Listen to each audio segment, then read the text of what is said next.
Hey friends, the story starts with a young man called Soichiro Takakura who almost lost both of his parents. Soichiro never felt lonely as he found a friend called Pete. Shortly later, both of them were taken in by his father's friend called Koichi, who also has a daughter called Riko Matsushita. Soichiro learns mechanical engineering from Koichi. Unfortunately, both of his parents then pass away because of a plane crash. Riko is then taken by her uncle, Kazuto.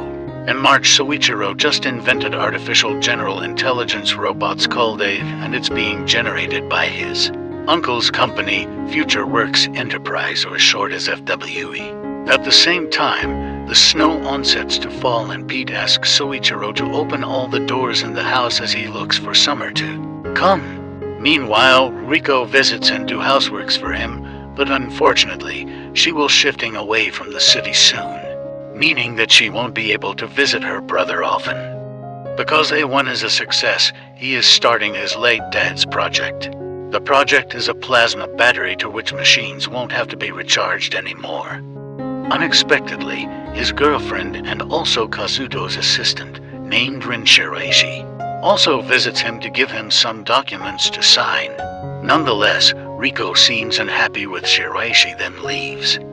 The document contains FWE stock assignment from Soichiro himself to Shiraishi. Even though it is largely a decision from Kazuto, Soichiro agrees and signs the documents without hesitation. Shiraishi then kisses him, feeling grateful. A week later, Soichiro urgently comes to the main office where he meets Kazuto. Kazuto then unexpectedly starts a special shareholders meeting. He wants to release all of A1 projects to Manix Enterprises and stop all of the current development for A1. Soichiro refuses, saying that A1 isn't ready yet. Unexpectedly, Shiraishi suggests that they vote for the proposal, and she votes for the proposal to be executed. The results is ultimate, and it turns out Soichiro has been set up by them. His connection to the company is discontinued, and he is also forbidden to use all of the company's facilities and equipment. He rushes back to his house just to find that all of the equipment has been taken away by the company. Subsequently, Riko comes to visit Soichiro again, only to find that he is in a state of despair, because he lost everything again. Riko then recommends herself to stay and helps her brother. But Soichiro already gives up and says that she's just a kid and can't help him in any way. Riko then leaves him. At the same moment, he finds a Cretius cold sleep brochure, a company which can let a person sleep for 5 to 30 years. He brings Pete and instantly goes to the place. There, he decides to take the program for him and Pete. He also assigns his shares from FWE to Riko. After the examination, the doctor finds that his blood alcohol is over the limit and rejects his proposal to get the program. The doctor then schedules the rave examination for the following day and tells him to rethink his decision. Later that darkness, Soichiro flashbacks to his happy moments spent with Riko. Because of that, he thinks giving up is not the way, and he decides to confront Shiraishi and Kazuto once again. Meanwhile, Riko arrives at Kazuto's house. She overhears that Kazuto and Shiraishi plan to complete the A1 and plasma battery with other engineers. Riko instantly goes upstairs and calls Soichiro, but it directs to voicemail. Kazuto approaches Riko, but she says it was her friend and runs to Soichiro's house. Kazuto checks the last call and understands it was not Riko's friend and runs to get Riko. Meanwhile, Shiraishi receives a call from Soichiro asking for her location. Reaching there, Soichiro states that he will see a lawyer to disclose everything to ruin the company's reputation. Shiraishi ultimately yielded, but suddenly she drugged Soichiro.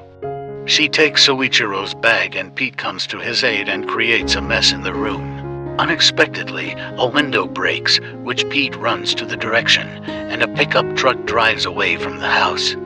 While asking Soichiro about the truck, she spots Soichiro's cold sleep program and it gives her an idea. Sometimes later, Soichiro gains consciousness, but now he is inside the cryo sleep pod owned by Manix Enterprises. as she clarifies how she managed to get the program. The cryo-sleep pod starts to activate and Soichiro is forced to sleep. Soichiro wakes up years later, where he's very puzzled and meets the doctor that looks like the doctor he met from years ago.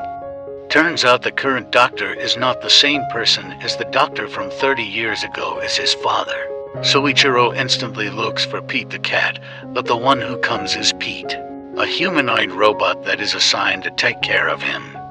Pete brings him to his room where he'll be staying for 5 days. Since Pete is a robot, Soichiro assumes that the robot will execute his commands. He commands Pete to tell the person in charge that he wants to leave right now. Pete then leaves but says such a pain, which shocks Soichiro. At night, Soichiro is informed that there are no assets to his name, as Mannix went bankrupt. He is also given Rico's address as Rico frequently calls the company to inquire about his awakening. The next day, Soichiro runs away from the hospital, bringing his cassette player and wallet with him. He goes to the taxi stand but can't find any taxi there. Pete unexpectedly comes and tells him that people must use an app to call a taxi. Soichiro is very confused as there's no driver as the taxi is now fully automatic. Soichiro commands Pete to get out, but he refuses, saying that he has just escaped and he is defective. Pete threw his wallet because in the current era, all transactions use mobile. Pete also says that he follows Soichiro because he understands that Soichiro is the one who designed the robot. They arrive at the address given where they discover the room is so dirty and messy. Turns out it's Shiraishi who gives the address. She tells him that Kazuto died year after his cryo-sleep, and she spent time in prison because there's a mysterious man, endangering her for evading taxes. She also says Soichiro that the night when he was drugged, his house burned and Rico was nowhere to be found.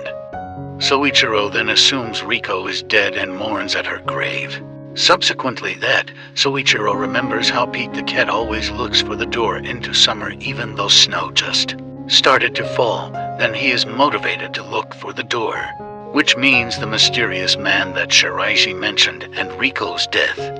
With Pete's help, they ultimately find out that FW was acquired by Guardian Manufacturing.